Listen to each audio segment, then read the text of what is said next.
दोस्तों, इतिहास गवाह है कि जब जब इंसान ने अपने अहंकार को धर्म से ऊपर रखा है, तब तब विनाश की ऐसी गाथा लिखी गई है, जिसने आने वाली सदियों को कपा कर रख दिया है। महाभारत का युद्ध कोई मामूली पारिवारिक झगड़ा नहीं था, यह ब्रह्मांड के इतिहास का सबसे बड़ा वैचारिक और कूटनीतिक महासंग्राम था। 18 दिनों तक चले इस युद्ध में एक तरफ अधर्म और सत्ता की भूख से अंधी कौरव सेना थी, तो दूसरी तरफ न्याय और मर्यादा के लिए लड़ने वाले पांडव।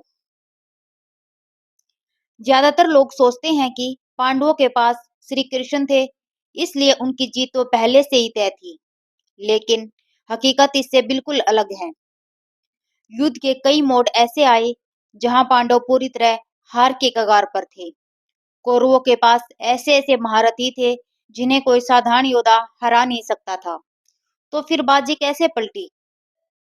आज की स्पेशल और सबसे डिटेल वीडियो में हम कुरुक्षेत्र के उन 5 सबसे बड़े टर्निंग पॉइंट का गहरा विश्लेषण करेंगे, जिन्होंने न सिर्फ युद्ध का रुख बदला, बल्कि इंसानी कूटनीति की परिभाषा हमेशा के लिए बदल दी। महाभारत को एक बिल्कुल नए नजरिए से देखने वाले हैं आज हम। सबसे पहला टर्निंग पॉइंट है अर्जुन का मानसिक पतन और गीता का दिव्य प्रकाश। युद्ध का पहला दिन, शंख बज चुके थे, दोनों सेनाएं आमने सामने खड़ी थी। अर्जुन, जिन्हें उस समय का सर्वश्रेष्ठ धनुर्धर माना जाता था, अपने सारथी श्री कृष्ण से कहते हैं, हे अच्युत, मेरे रथ को दोनों सेनाओं के बीच ले चलिए, ताकि मैं देख सकूं कि मुझे किन किन से युद्ध करना है। लेकिन जैसे ही रथ बीच में पहुंचता है, अर्जुन के सामने एक भयानक सच आता है। सामने कोई अजनबी दुश्मन नहीं था, सामने थे उनके परम पूज्य दादा भीष्म पितामह, जिन्होंने उन्हें अपनी गोद में पाला था। उनके गुरु द्रोणाचार्य, जिन्होंने उन्हें दुनिया का सबसे महान योद्धा बनाया था, और उनके अपने भाई भतीजे। यहाँ अर्जुन को जो हुआ, उसे आज की भाषा में हम पैनिक अटैक कह सकते हैं। अर्जुन के पैर कांपने लगे, उनका मुंह सूख गया और उनका गांडीव धनुष उनके हाथों से फिसल गया। अर्जुन ने कहा, कृष्ण, अपने ही परिवार का खून बहाकर मिलने वाले इस राज्य का मैं क्या करूंगा? इससे अच्छा है कि मैं सन्यासी बन जाऊं या निहत्था मारा जाऊं। सोचिए, अगर उस दिन अर्जुन ने हथियार न उठाए होते तो क्या होता? युद्ध वहीं समाप्त हो जाता, युधिष्ठिर को बंदी बना लिया जाता और पूरी धरती पर शुकनी और दुर्योधन का अन्यायपूर्ण राज होता। लेकिन यही इतिहास का सबसे बड़ा मोड़ आता है। श्री कृष्ण अर्जुन के सारथी से उनके गुरु बनते हैं। कृष्ण अर्जुन को कायरता से बाहर निकालते हैं। वो बताते हैं कि यह लड़ाई जमीन के टुकड़े के लिए नहीं, बल्कि आने वाली पीढ़ियों के लिए एक मिसाल तय करने की है। अगर आज एक योद्धा अपने कर्तव्य से पीछे हट गया, तो समाज में अधर्म जीत जाएगा। कृष्ण ने अर्जुन की आत्मा की अमरता का ज्ञान दिया और अपना विराट रूप दिखाया, जिसमें पूरा ब्रह्मांड समाया हुआ था। गीता के इस ज्ञान ने अर्जुन के सारे संशयों को भस्म कर दिया। अर्जुन ने दोबारा गांडी उठाया और कुरुक्षेत्र की धरती कांप उठी। यह पहला और सबसे महत्वपूर्ण मोड़ था, जिसने पांडव सेना के सेनापति को एक नई मानसिक शक्ति दी। दूसरा टर्निंग पॉइंट आता है भीष्म पितामह का चक्रव्यूह और शिखंडी की कूटनीति। युद्ध की शुरुआत तो हो गई, लेकिन पहले 9 दिन तक पांडवों के शिविर में सिर्फ और सिर्फ मातम था। इसकी वजह थे कौरव सेना के प्रधान सेनापति भीष्म पितामह। भीष्म को इच्छा मृत्यु का वरदान प्राप्त था। वो काल की तरह पांडव सेना का संहार कर रहे थे।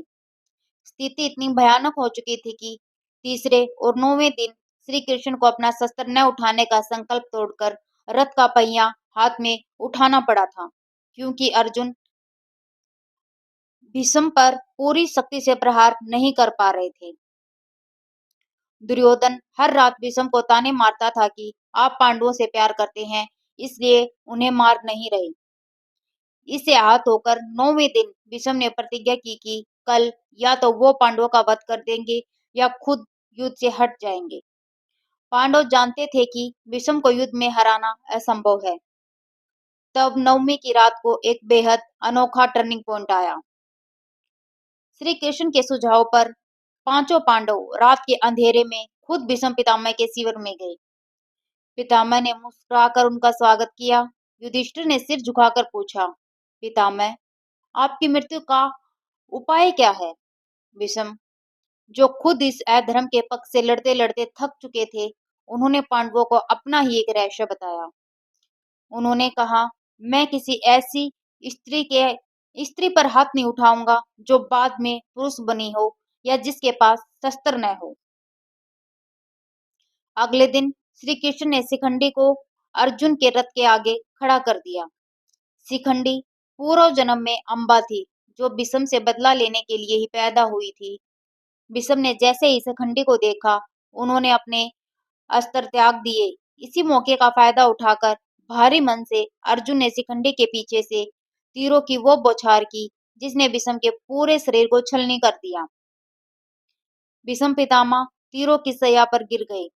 भीष्म का हटना कौरवों की रीढ़ की हड्डी टूटने जैसा था। इसके बाद युद्ध के नियम पूरी तरह बदलने वाले थे। इसके बाद आता है टर्निंग पॉइंट 3, अभिमन्यु का वध और युद्ध के नियमों की अंत्येष्टि। भीष्म के बाद गुरु द्रोणाचार्य कौरव सेना के सेनापति बने। 13वें दिन द्रोणाचार्य ने पांडवों को हराने के लिए एक बेहद जटिल और घातक सैन्य रचना तैयार की, जिसे चक्रव्यूह कहा जाता है। चक्रव्यूह को भेदना और उससे बाहर निकलना केवल अर्जुन और श्री कृष्ण जानते थे। कौरवों की चाल के तहत अर्जुन को युद्ध के मैदान से बहुत दूर योद्धाओं से लड़ने के लिए भेज दिया गया था। युधिष्ठिर असहाय थे, क्योंकि अगर कोई चक्रव्यूह में नहीं जाता तो पांडव युद्ध वहीं हार जाते। तब सामने आया अर्जुन का 16 साल का बेटा अभिमन्यु। अभिमन्यु ने कहा, तात, मुझे चक्रव्यूह में प्रवेश करना आता है, क्योंकि जब मैं अपनी माँ सुभद्रा के गर्भ में था तब पिताजी ने इसका तरीका सुनाया था, लेकिन मुझे बाहर निकलने का रास्ता नहीं पता। युधिष्ठिर ने वादा किया कि जैसे ही अभिमन्यु रास्ता बनाएगा, बाकी पांडव सेना उसके पीछे पीछे अंदर आ जाएगी। लेकिन नियति को कुछ और ही मंजूर था। सिंधु नरेश जयद्रथ को भगवान शिव से वरदान मिला था कि वो एक दिन के लिए अर्जुन को छोड़कर बाकी 4 पांडवों को रोक सकता है।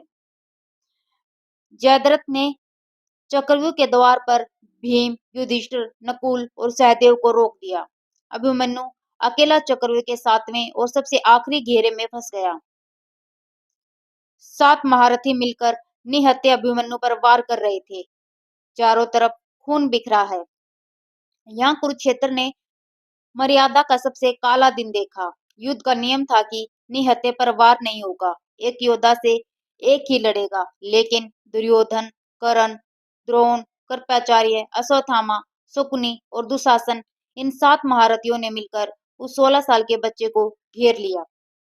कर्ण ने पीछे से उसका धनुष काट दिया, द्रोण ने उसका रथ तोड़ दिया और आखिरकार निहत्थे अभिमन्यु का क्रूरता से वध कर दिया गया।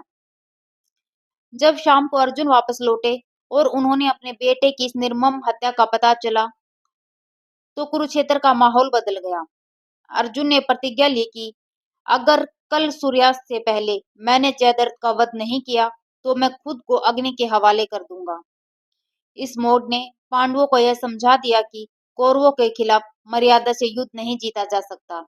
अब युद्ध प्रतिशोध की आग में झुलसने लगा था। 14वें दिन अर्जुन ने श्री कृष्ण की माया की मदद से जयद्रथ का वध तो कर दिया, लेकिन 15वें दिन गुरु द्रोणाचार्य गुस्से से पागल हो चुके थे। उन्होंने अर्धदिव्यास्त्रों का प्रयोग करना शुरू कर दिया था। द्रोणाचार्य अकेले ही पांडव सेना को समाप्त करने की शक्ति रखते थे और उन्हें हराना किसी भी अस्त्र से संभव नहीं था। श्री कृष्ण जानते थे कि द्रोणाचार्य को केवल एक ही तरीके से हराया जा सकता है, अगर वो खुद अपने हथियार डाल दें। और द्रोणाचार्य को इस संसार में अपने पुत्र अश्वत्थामा से सबसे ज्यादा मोह था। अगर उन्हें विश्वास हो जाए कि अश्वत्थामा मर चुका है तो वो जीने की इच्छा छोड़ देंगे। लेकिन द्रोण किसी और के झूठ पर विश्वास नहीं करते। वो केवल धर्मराज युधिष्ठिर की बात मानेंगे, जो कभी झूठ नहीं बोलते थे। कृष्ण ने एक बेहद बारीक और कूटनीतिक योजना बनाई। भीम ने अवंतिका राज के एक अश्वत्थामा नाम के विशाल हाथी का वध कर दिया। इसके बाद पांडव सेना में शोर मच गया। अश्वत्थामा मारा गया। अश्वत्थामा मारा गया। गुरु द्रोण के कान में जब यह आवाज पड़ी तो उनके पैर डगमगा गए। उन्होंने सीधे युधिष्ठिर के पास जाकर पूछा, हे युधिष्ठिर, क्या यह सत्य है? श्री कृष्ण के दबाव में युधिष्ठिर ने कहा, हाँ, अश्वत्थामा मारा गया। और फिर बहुत धीरे से कहा, नरो व कुंजरोवा, यानी मनुष्य या हाथी, मुझे नहीं पता। लेकिन ठीक उसी क्षण श्री कृष्ण ने इतनी जोर से अपना शंख बजाया कि द्रोणाचार्य आखिर के शब्द सुन ही नहीं पाए। उन्हें लगा कि उनका इकलौता पुत्र मारा गया। शोक में डूबे द्रोणाचार्य ने अपने सारे दिव्य अस्त्र वापस ले लिए, धनुष रख दिया और रथ पर ही समाधि में बैठ गए। इसी अवस्था में द्रुपद के पुत्र धृष्टद्युम्न ने तलवार से उनका सिर धड़ से अलग कर दिया। यह महाभारत का वो मोड़ था जिसने दिखाया कि युद्ध जीतने के लिए कभी कभी परम सत्यवादी को भी अर्ध सत्य का सहारा लेना पड़ता है। युद्ध का 17वां दिन आता है। कुरुक्षेत्र का सबसे प्रतिष्ठित मुकाबला। कर्ण बनाम अर्जुन। कर्ण अब कौरव सेना के सेनापति थे। उनके पास अद्भुत क्षमताएं थी, लेकिन उनके साथ थे दो भयानक श्राप।